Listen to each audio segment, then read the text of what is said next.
All right, thank you. Here, the program still this morning on ITV. Now, the issue of COVID-19 in Nigeria is still there, despite the security challenges that we're having here and there. We cannot but afford to talk about COVID-19, and also to let us know that you still need to keep the non-pharmaceutical protocols, very active, such as ensure you wash your hands always. Also ensure that you go around with your face masks, avoid crowded environments, and ensure that you use the hand sanitizers always. Well, we have Dr. Andrew Obi, who is the incident manager of COVID-19 to the Edo State government. So welcome to this program. Everyone, it's a pleasure being here today. Thank you so much. Good morning. We're going to be talking about the second vaccination exercise that is ongoing, and also look about the COVID-19 situation one more time in the country. Now, there seems to be a controversy now between the time you are supposed to have between the first jab and the second jab. Some say it's 6 weeks, while some say it's 12 weeks. Let's take it up from there. Well, thank you very much. Like you said, COVID is not yet over. It's true that we have been able to achieve a lot in the past 15 months to bringing down the level. You know that as at the 2nd of this month, presently we don't have any active case in the state, and that's a big achievement. There are two aspects to it. We need to sustain these gains, and like you said, the non-pharmaceutical interventions and vaccinations are very, very critical in our ability to sustain our gains and also to protect our people from further outbreaks and spread of the COVID-19 virus. Having said that, I don't think there's any controversy. In fact, the manufacturers for the AstraZeneca, Oxford AstraZeneca vaccine actually states that the minimal interval between the first and the second jab is 4 weeks. So you have a space of 4 weeks to 12 weeks to be able to take your second jab. Okay, so there's no controversy. The only aspect, and that's why we have sustained risk communication engagement and sensitizing our people through this kind of platform, that once you have had your first jab, okay, the average period between your first and second jab is 6 weeks. It could be as low as 4 weeks, okay? So you look at the records. Although when we started, we had the maximum period of 12 weeks in mind, and that's why if you look at the earlier, when we started in the second week of March, administering that, if you look at the vaccination card, we had the maximum period in mind.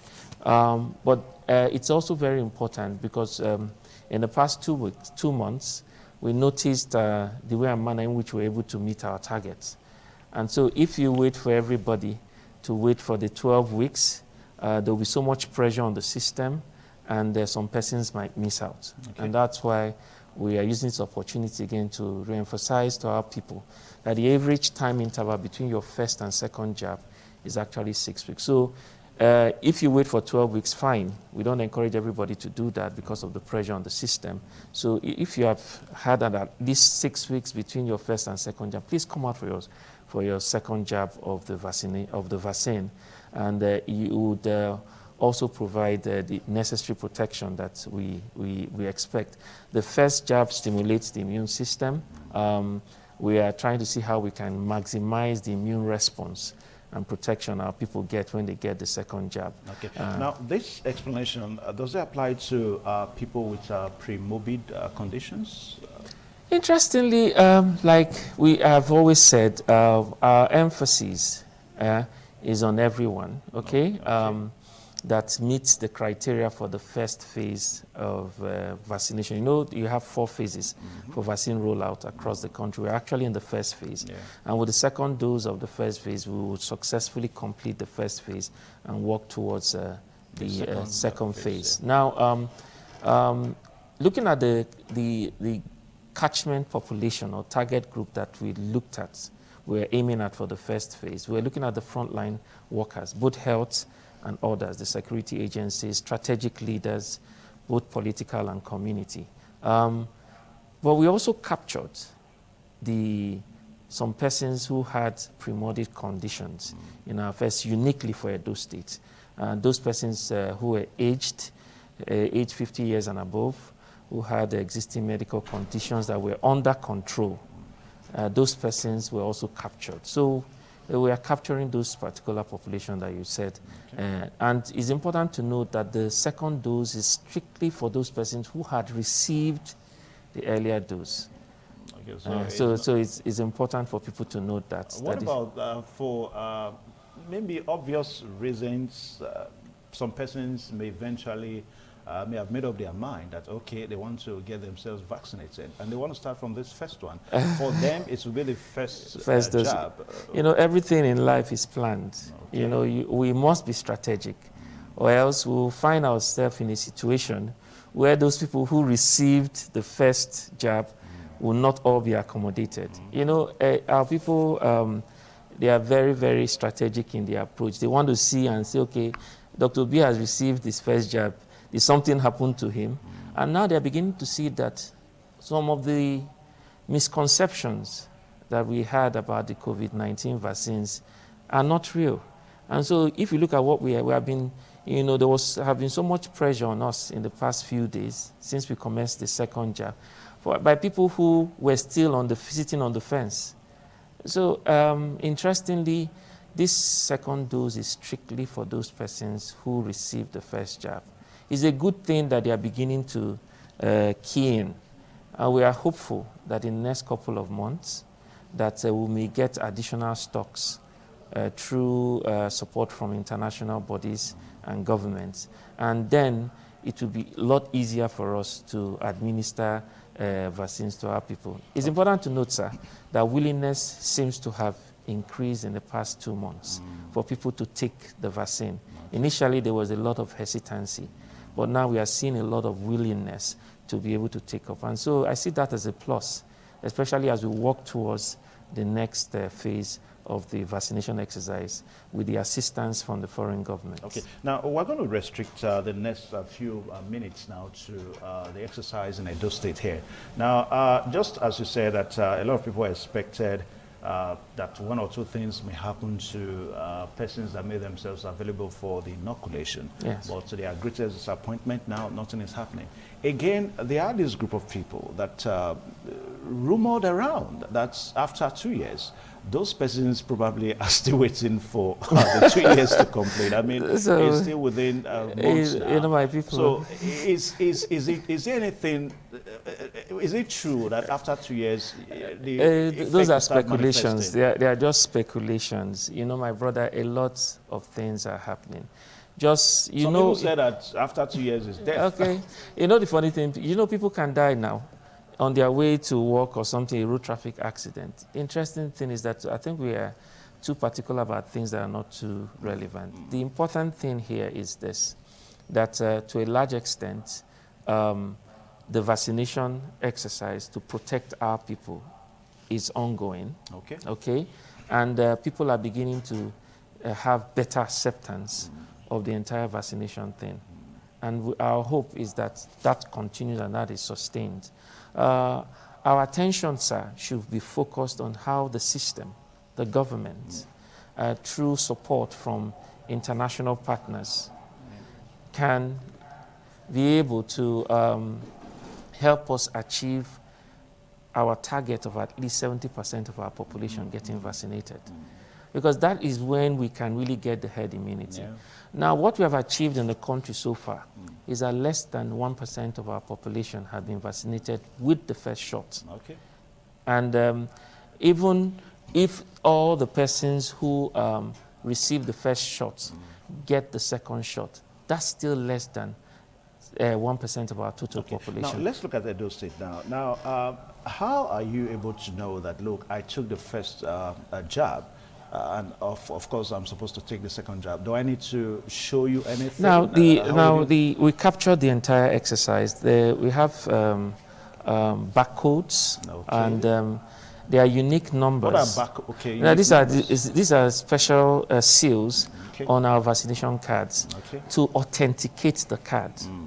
So everyone who had gone through a successful first inoculation his details are supposed to have been uploaded and authenticated in the server. Okay.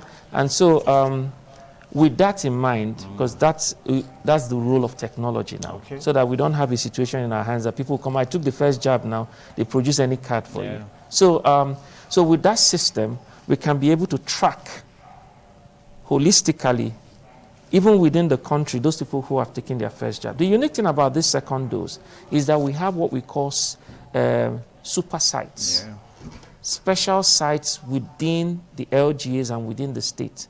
Because you may not be able to restrict people's movement. People can decide to be in Lagos for economic reasons today, and they are from Benin.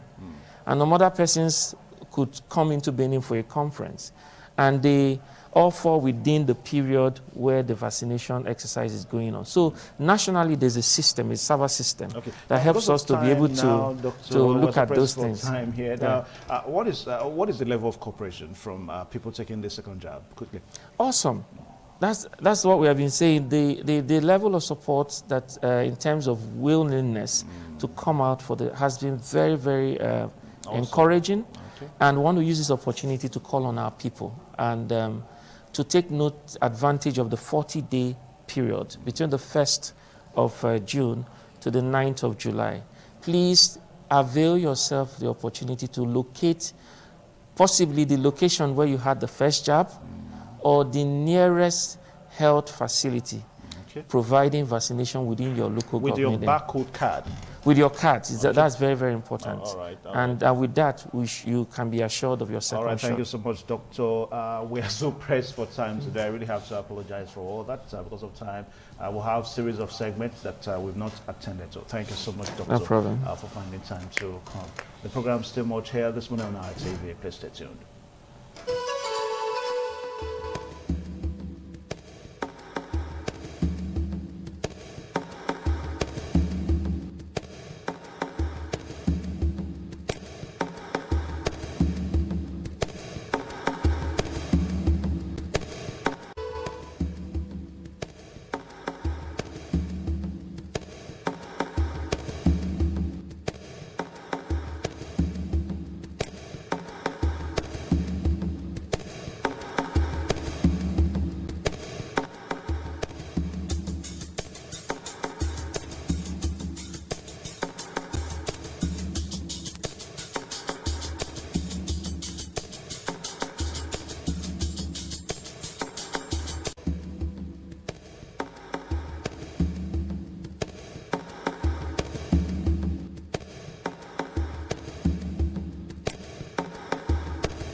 All right, thank you so much. We have a representative from Edithon Nigeria Limited and telling us all about that they do. You're welcome to this program this morning. Good morning, Evans. All right, you start by telling us your name and what to do at Edithon.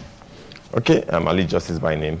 Okay. And at Edithon OG Nigeria Ventures, we are new in Benin and we've come to fix some problems in the transportation sector. We sell minibuses, Toyota Dyna buses, Hummer buses. These minibuses is one popularly referred to as keke bus, those small buses. We have Suzuki Every buses, we have the Azu Hijet buses, as well as those big Hummer buses that are used by transportation companies to travel long distances. They are all there at Edithon OG Nigeria Ventures for everyone in Benin and environs to access. Okay. So at Edithon OG Nigeria Ventures as well, all kinds of Japanese automobile spare parts straight from Japan, they are all there. And then the good thing about Edithon OG Nigeria Ventures is that it's quite different from every other car stand, as it were, around Benin or its environment, because these vehicles are brought straight from Japan. So it's like we have a Japanese branch right here in Benin. We don't go to Lagos to buy and we sell. We bring them straight from the factory. And also the engines and the exhausts of these vehicles are not tampered with. Nothing is removed. There are so many vehicles out there you find on the streets. They are very hot. They consume so much fuel because the exhaust has been tampered with. There's a substance called catalyst that comes with every vehicle.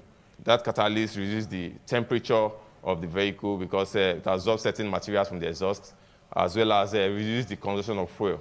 So when you remove the catalyst from a vehicle, it begins to consume more fuel, 2 or 3 times more than it used to.